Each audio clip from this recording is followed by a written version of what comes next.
Welcome to English Speaking Made Easy as we take you on your journey of English learning. In the very first section, we are going to cover grammar. So, let us move on to the Grammar Express.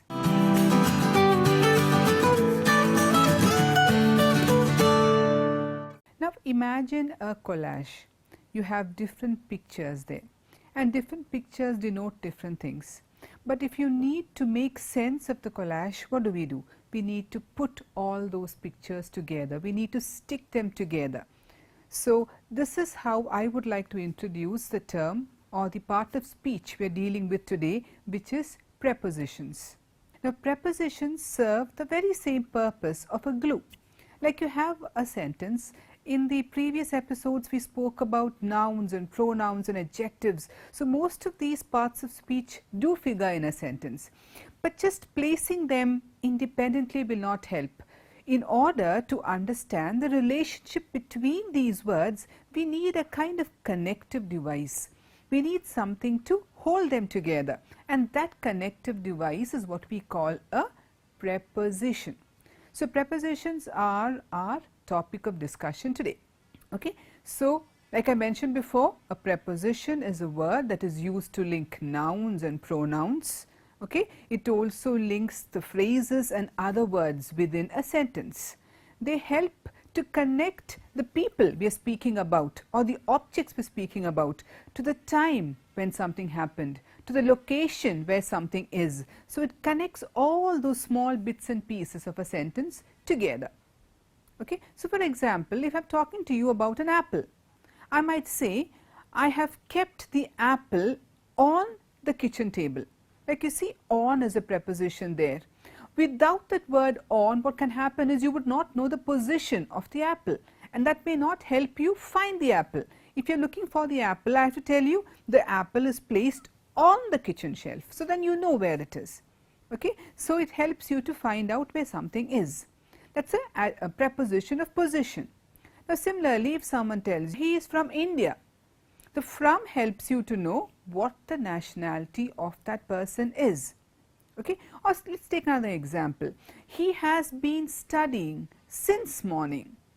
So, since is a preposition which tells you from when, how long. So, he has been studying since morning. So, you see how important these prepositions are in the context of a sentence. Now, these prepositions are usually very short words, and they normally are placed in front of nouns. Okay. When we see the examples also, you will notice that most of these prepositions are placed right in front of nouns. So, like you say, a good way to think about a preposition is that they are words that glue a sentence together. Okay. And they do this by expressing position and movement, possession, time, and how an action is completed. Okay. So, in fact, if you look at a sentence or in almost all sentences, it is very common to see one or the other preposition that is used. It is one of the most frequently used words in English.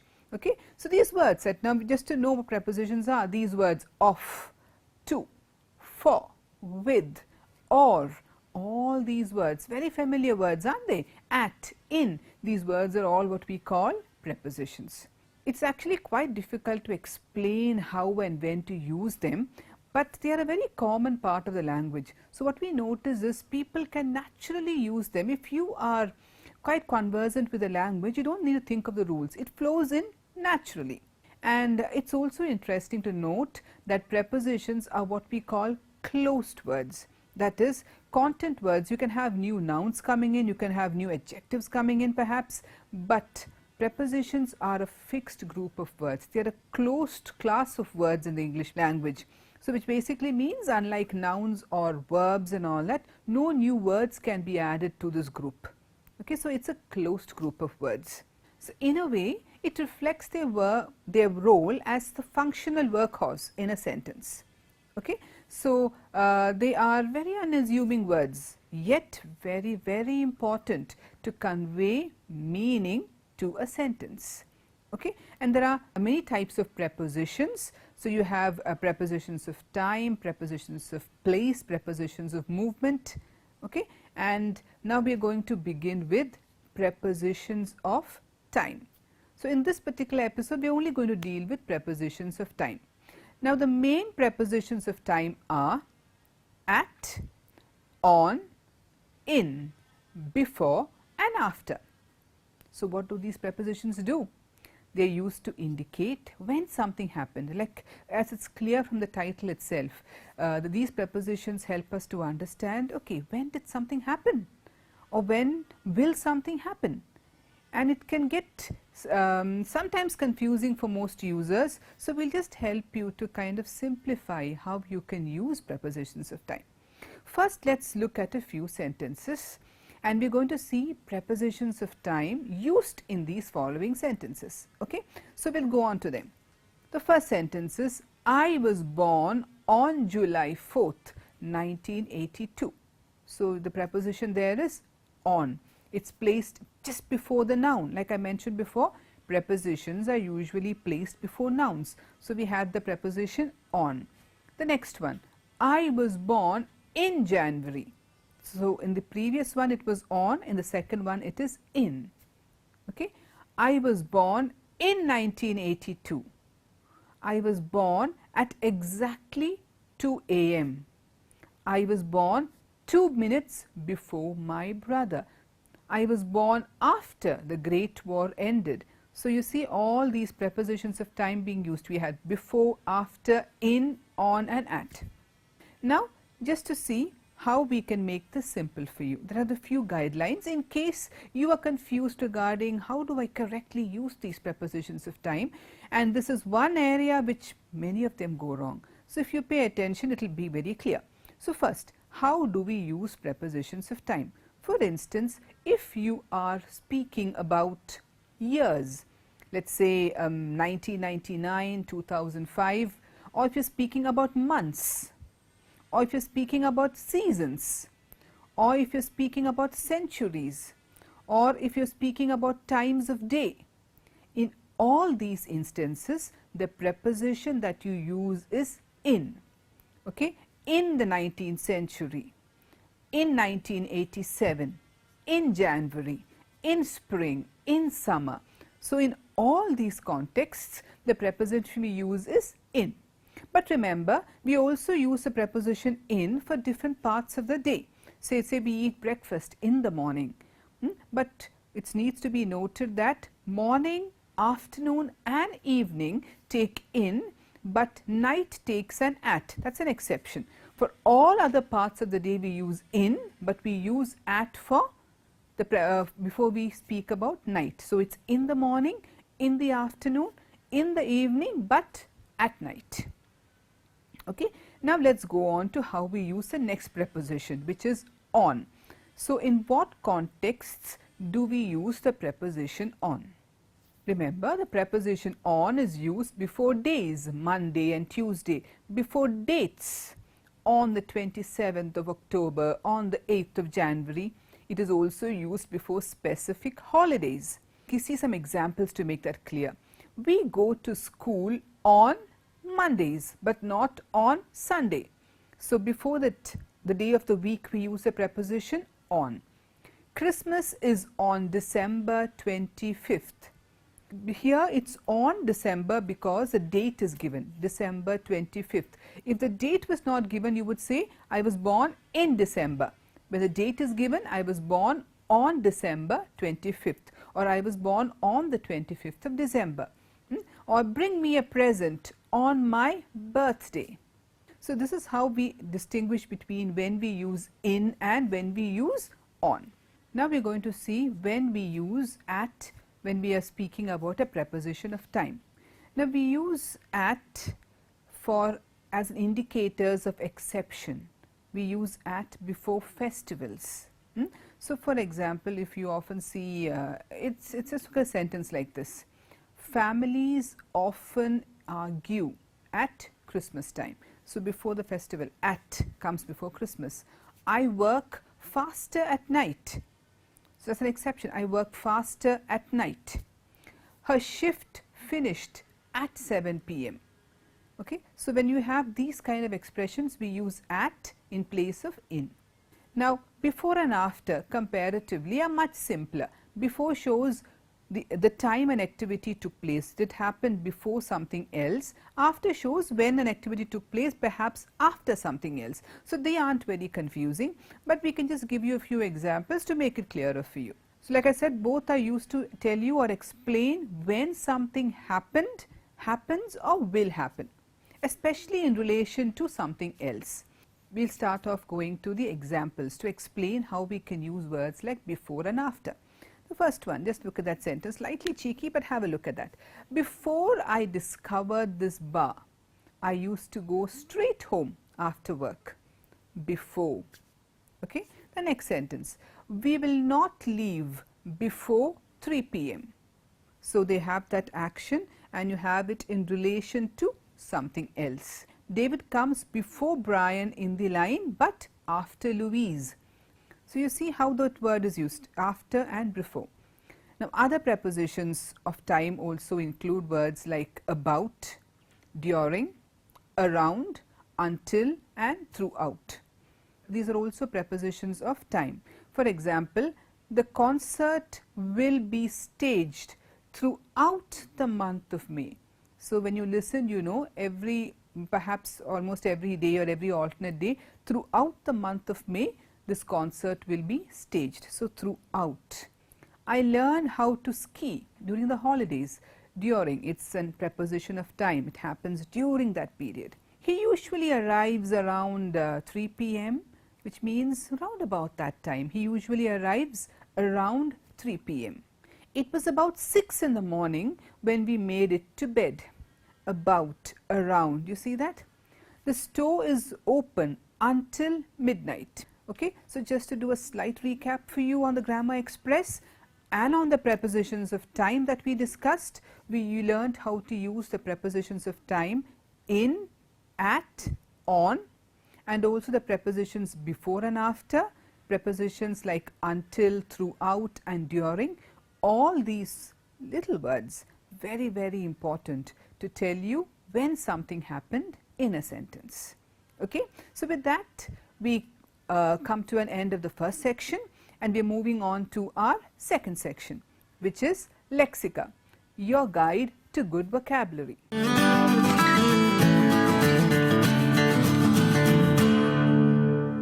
So today I am going to give you some simple expressions regarding work. The first few sets of words are words that we use to describe the kind of jobs people do. Okay, some of us have a 9 to 5 job. Have you heard of that? You clock in at 9 o'clock and you clock out at 5, and that's also called a full-time job. You have no option, you've got to go to work during that given time. It's a full-time job. But some people, especially students, they do what we call a part-time job. A part-time job is you don't need to work from 9 until 5. You might just have a shorter work span, let's say 2 or 3 hours. That's called a part-time job. Some jobs, interestingly, have flexi hours for you, which means you don't need to clock in at 9 or at 5. You might have a fixed period of working, but you can perhaps go in at 7 and come out by 4, or you can go in at 8 and come out by 5. It's more flexible working hours. In fact, many companies offer this kind of flexi working hours for its employees these days. Now, some people choose not to be associated with one particular company alone. They are who we call freelancers or freelancing. Freelancing is when you work independently for many organizations. You can either work as a consultant, you might be a freelance teacher. It doesn't mean that you're working with one organization only. You might be working with multiple organizations, but and not associated with one place, but you could be teaching at different places. It's called freelancing, where the person who works has a lot more freedom and flexibility to choose what he wants to do. Now we have another very popular trend of working. This is likely to be the way of how working is going to be transformed in the future. It's this work from home option. It's great for women who've had their babies recently, new mothers, disabled people. They all find this a huge blessing. This is called telecommuting or working from home. The idea is you work from home at a workstation you have there, connected to the internet to your parent company. The other more technical word there is telecommuting. It means working from home. Now, some people would not like to be in an organization, work under someone. So, they think of starting off something on their own, and they are called entrepreneurs. They prefer to start off something on their own, and I hope you see how I pronounce that word. I did not say entrepreneur, I said it is entrepreneur. So, it means someone who is starting off a new business. Now, there are different kinds of workers too. Some people, we say that most people prefer a white collar job today. A white collar job is when you work in an office. It's like more like a work where you don't have to physically exert yourself. You work in an office space. So, it's called a white collar job. Managers, clerks, teachers, we all have a white collar job. On the other hand, people who work in the factory line, who have to do physically demanding work, they are called blue collar workers. So, it is a white collar worker and the opposite is a blue collar worker. So, you get that sequence of how things are moving. Now, when you are going to work, you are going to the same destination to and fro. So, the word we use is commute. So, if someone asks you, how do you commute to work? Oh, I take the local train. What they are meaning is, when you are going to and fro to the same destination, we call it a commute. Preferably, normally we use it with regard to traveling for purposes of work. Now, you are on the job. Being on the job, you can have different kinds of jobs that you do. Sometimes your job is very demanding. Now, I notice that this word often throws up a confusion for most people, because they believe demanding means a job which is, let's say, very popular. That is not what demanding actually means. If you want to speak about a job which is very popular these days, let's say a job as a media person, it's a very popular job. So, you say this job is very much in demand. But demanding has a completely different meaning. Demanding means when something is mentally and physically difficult. Like, for example, if you are working as a nurse, you need to put in some 8-9 hours of shift. Half the time you are standing, most of the time. It's very, very hectic. So, you say my work as a nurse is very, very demanding. So, demanding should not be confused with the word in demand. Demanding is an adjective that describes the nature of the work we are doing. That is physically and mentally very, very difficult. Strenuous, demanding or strenuous. Now, the other work is we are doing the same thing over and over again. You have a ticket collector. He is doing this thing over and over again, and we say, I wonder how he manages to find any kind of pleasure in his work. It's so monotonous. When something is done over and over again, it is called monotonous. It's a monotonous job. Some of us are not very lucky. We get a very monotonous job doing the same thing over and over again. And some jobs are very well paid. So, you say it's a very lucrative, it's very well paid, it brings a lot of money. So, it's called lucrative. So, I've covered a lot of words regarding work, the different kinds of work people do, the different kinds of the demands of a work, whether it's demanding, strenuous, monotonous. So, these words are kind of very, very important. None of these words are difficult. So, you definitely can use them when you speak and when you write. Okay. With that, we go on to our third section. Our third section is your guide to good pronunciation. It is Say It Right.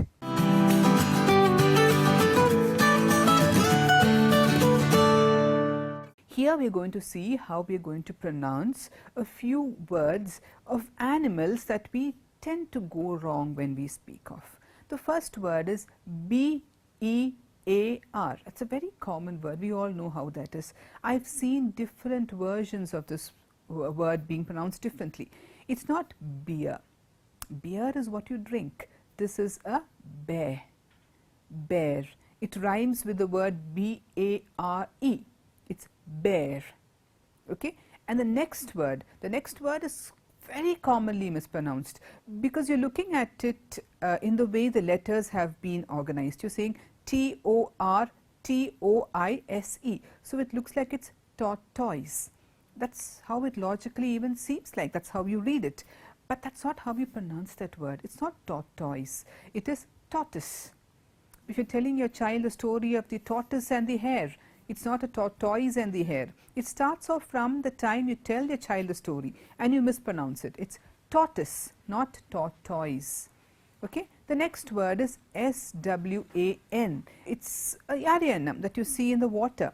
It's not a swan. It's not a swan. The word is pronounced swan.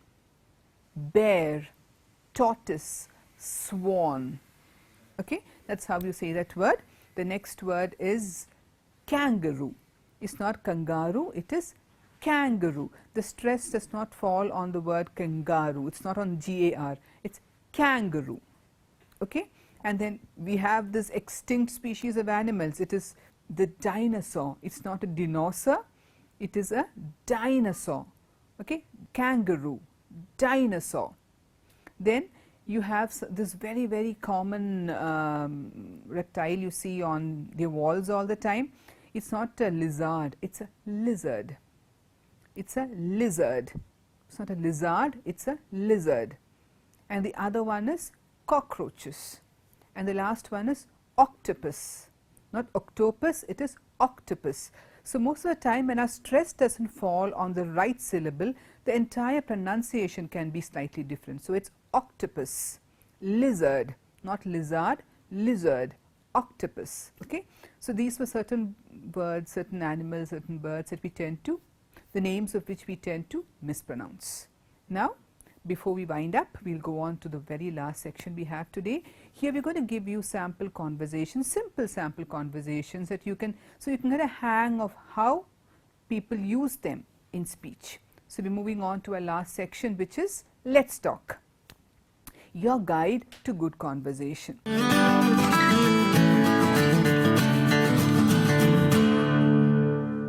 Here we are going to give you simple conversations that you're going to see around you. It will help you see how we frame sentences. Okay. So now we have a conversation between a salesperson and a customer. So as usual, when a customer enters a shop, you see the salesperson greeting the customer. Good morning, ma'am. How can I help you? And the customer says, oh hi, I'd like to buy a pair of jeans. So you see that he says, I'd like to buy a pair of jeans. The salesperson tells her, sure ma'am, we have quite a good collection of mid-range and high-range ones, which means we have them in different price ranges. Some are expensive, some are mid-range. So our customer says, I'd like to buy a Levi's, a dark blue one. She specifies the brand. And the salesperson says, please follow me madam, I'll take you to that side. So you see the customers following the salesperson. She reaches a rack and she finds something she likes. And so she says, I'd like to try that one on the first row. So there are many of them stacked there and she says, I'd like to try the one on the first row. Yes, yes, the one with the sequins, the one with the patches, whatever you can kind of add on whatever. I like to try out that one, the one with the patches. So she asks the salesperson, can you tell me where the dressing room is? Can you tell me where the dressing room is? And the lady says, yeah, it's on the same floor near the sari section. So she is telling her it's on the same floor near the sari section. And the customer says, oh, thank you. I think I can manage. So the customer goes off to try out the pair of jeans that she selected. And after she comes back, you will hear the salesperson asking her, so how does it fit? And the customer says, it's a bit loose for me, especially around the waist. You see how she says that? It's a bit loose for me, especially around the waist. And the shopkeeper tells her, okay, I'll get you a smaller size, perhaps that will help. I'll get you a smaller size, perhaps that will help. So she tries on a different pair of jeans. And this one seems to be fitting perfectly for her. So she says, so this looks like a perfect fit. I think I'll take this one. By the way, can I pay by card? And she says, yes, of course. Please make the payment at the counter near the entrance. Please make the payment at the counter near the entrance. And the customer says, thank you for your help. And she goes off to make her payment. So this is how the conversation goes between a customer and a salesperson at a shop. So these are just very simple conversations that you can perhaps when you hear them, there would be a time when you could pick on a few expressions and phrases and perhaps use them. So this is the end of the episode today. We've covered all the sections. I hope you found it useful. So until we come back with another episode of English Speaking Made Easy, this is me signing off. Thank you.